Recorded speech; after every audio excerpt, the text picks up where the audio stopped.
Have you ever felt like you were climbing a hill only to reach the top and realize you were climbing the wrong mountain? Have you ever felt like there's this pull within you that's something that lets you know that there's something greater for you? Have you ever felt that idea that there's something more, that you could be doing something more, there's something more out there for you?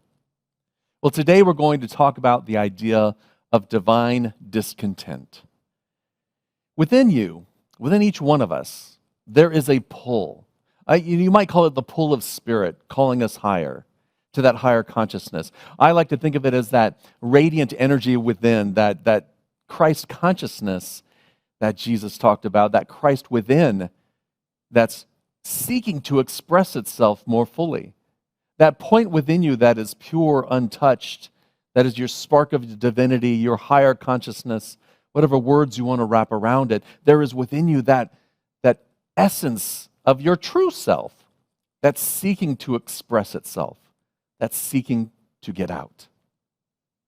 Now, a lot of times what happens is that we're so stuck in our thinking about how to get out of it. We're so stuck in our thinking about what that problem is.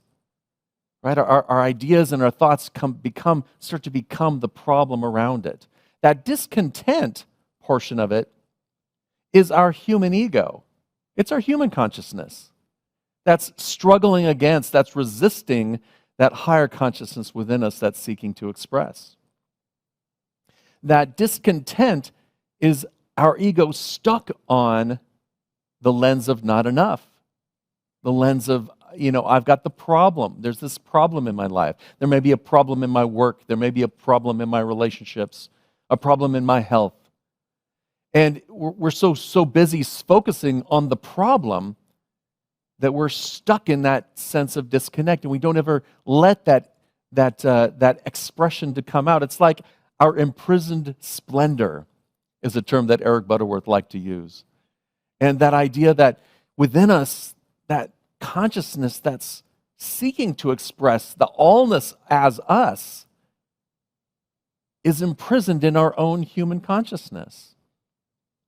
That's really the idea of divine discontent, because within us, there is this pull always upward, the upward progressive spiral of life, the pull of the allness of life, love, and wisdom that's seeking to express itself through us. And yet, here we are trying to figure out how to do it. Now, 2 weeks ago, we talked about the idea of the allness and you. The allness of life, love, and wisdom. You might call it divine mind, divine wisdom, the universe. You might call it God. You might call it isness. But whatever word you use to encapsulate it for you, that's a part of who you are, because God is everywhere present in all people. And so you are innately divine. Innately, you have that spark within you. And it's up to us to really understand that and to begin to look at that and express that more. And once you understand that and have that idea that within me God is, just like the ocean is within a wave. We talked about that idea that enlightenment is the wave realizing that it's the ocean. Realizing that within you, there is at every point in your body, every cell within it is that spark seeking to express itself more clearly. And then last week we talked about the head and the heart, balancing the idea of divine wisdom and ideas coming into our brain, going through our filter, going through our lens, balancing that with our heart, that energy, that harmonizing energy of divine love, so that we can bring that forward and create from that idea, so we can receive divine ideas and get creative and express that into the world based on love, based on the harmonizing energy principle. And how we can also bring ourselves back into balance through meditation and affirmative prayer.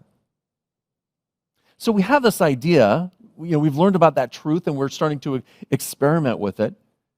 And we have these tools called meditation and affirmative prayer. So now what? Now what do we do? What else is there? It reminds me of my daughter Megan. She's the youngest, the 7th grader, who has decided to take Japanese as her foreign language in school. And she's loves the Japanese culture, and so she's really diving into Japanese. And she's been practicing for about a half a year now in class and learning and practicing. And I think she experiences the culture through anime and through different things that she watches online. But so my question to her at this point is, why aren't you fluent yet? I mean, come on. You've been at it for like 3 months now. I mean, come on. There are only 2 alphabets that you have to worry about. It should be pretty easy, right? Raise your hand. Oh, I can't see anybody. Nobody's here. It's because we all know that that's ridiculous. There's no way that anybody can learn a language that quickly and be completely fluent in it. We have to learn, we have to practice, and we have to experience it for it to really become a part of who we are. Now, I know in my career of speaking a foreign language, I recognize that if I'm not living it, if I'm not experiencing and expressing it every day, I'm losing it. You have to really practice it and put it into your life and make it a part of who you are for it to be real for you. And that's the same with spirituality. Spiritual living is not just learning about it on a Sunday or through your webinars or your YouTubes or your going into church or wherever you're getting your spiritual nourishment. You can't just learn about it once and then you're done. You have to practice it. Learn, practice, and then you have to experience it. And the experience comes out of those other two things. We learn about it, we practice it, and we experience it. We refine our understanding of it. We learn more, we practice, and we experience it.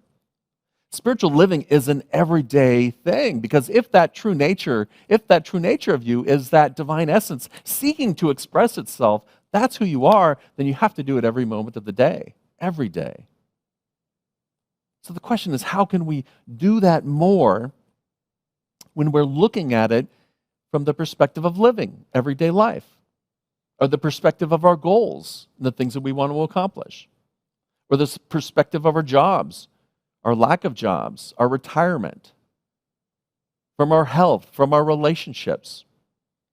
One of the biggest challenges that we have as human beings is that we tend to look at we tend to look at the problem rather than looking at where we're trying to go. Right? We might have a job that we hate, and so we're so stuck on what's wrong with the job, that becomes our framework. We might be looking at our relationships, and a relationship that seems to be stuck or not having a relationship, or relationships that kind of recycle themselves. I get the same relationship over and over again, and I wonder what's wrong. Next time it'll be better, because the next time my relationship will not have this problem. But all the time we're so focused on the problem itself instead of focusing on expressing what we need to express in order to feel fulfilled, in order to release that inner splendor. And that's our task, is to open ourselves up to release that inner splendor. I'd like to read you a quote by Eric Butterworth in his book, Practical Metaphysics. He says, "What we need to understand then is to receive the truth not simply as a problem-solving series of techniques, but as a fundamental key to abundant life." So when we're looking at this from a metaphysical standpoint, a new thought standpoint, right, we get into that metaphysical hypochondria that he talks about. That here's a problem, but I can fix it with my thoughts and my words and my actions. Here's a problem and I can fix it. But all the while, we're focused so much on the problem rather than on releasing our inner splendor.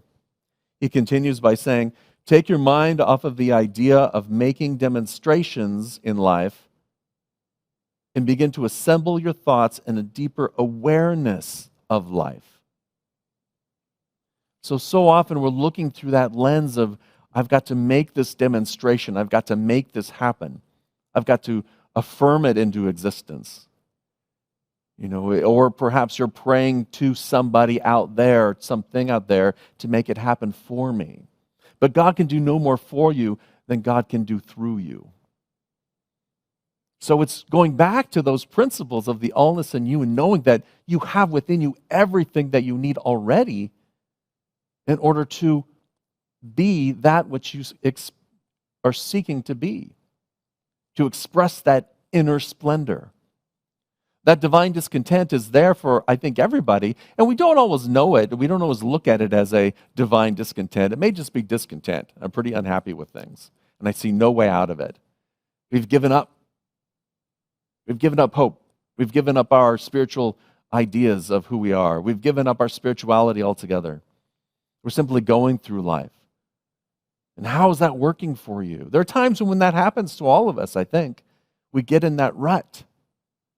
We have to remember that we are spiritual beings. We have to remember that allness and you, that spiritual consciousness within you, and that's what lifts us up. So, yea, even though we go through the valley of the spirit of death, the valley of the shadow of death, we come out of it. We don't make camp there. Things may seem that way, but instead of focusing on the valley of the shadow, we focus on the light that we're heading towards. We focus on the light that's emanating from within us.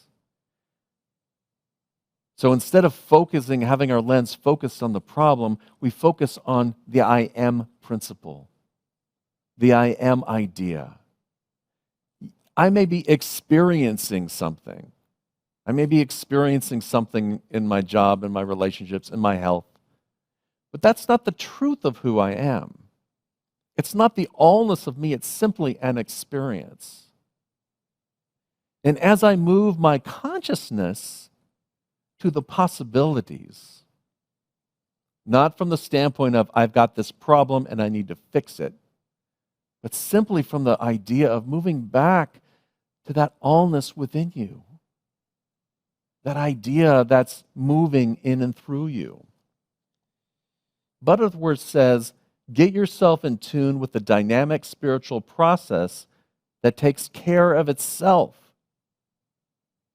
If you keep yourself in perfect peace, if you keep your mind centered in the light, then you're focused on that internal peace that is taking care of you. You're focused on that divinity, that spark, that higher consciousness, that better self, and living from that. Whenever we have this idea, these ideas, we have to put them into practice every day in our life and everything that we do. And then you will start to see the manifestation happening from that consciousness. When we start to put ourselves in alignment with those principles, we start to see new ways to create, a new creative way out of it, a new creative way through it, a new idea that will take us to new heights. But we have to seek first that creative process, that creative idea that's within us. And if you focus on that creative idea, then the creative ideas will flow. If you focus on that divine essence within you, then the solutions will appear. The path will appear.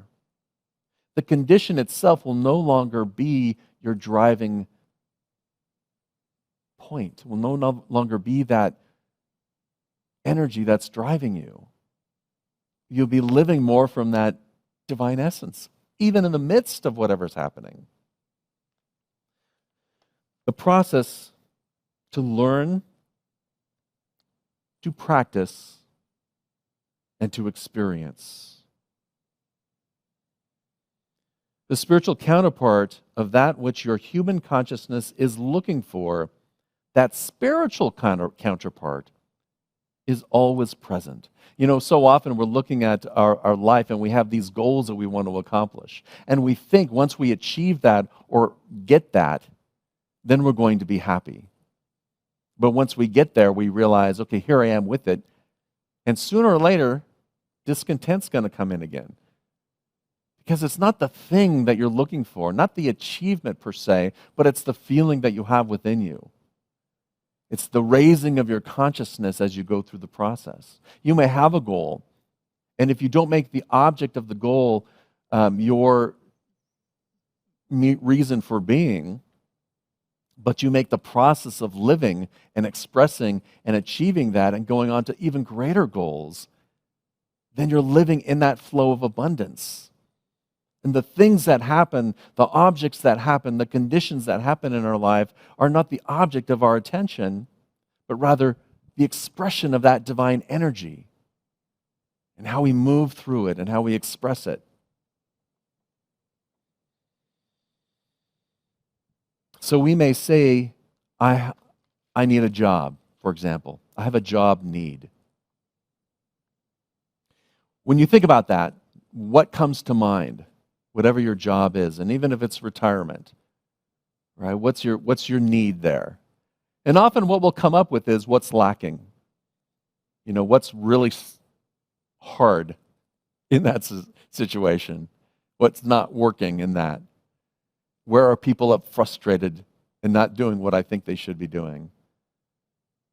So instead of looking at the problem, when we're looking at the need, look at the solution. Look at where you want to go. Don't hang glide, right? Move to where you want to go.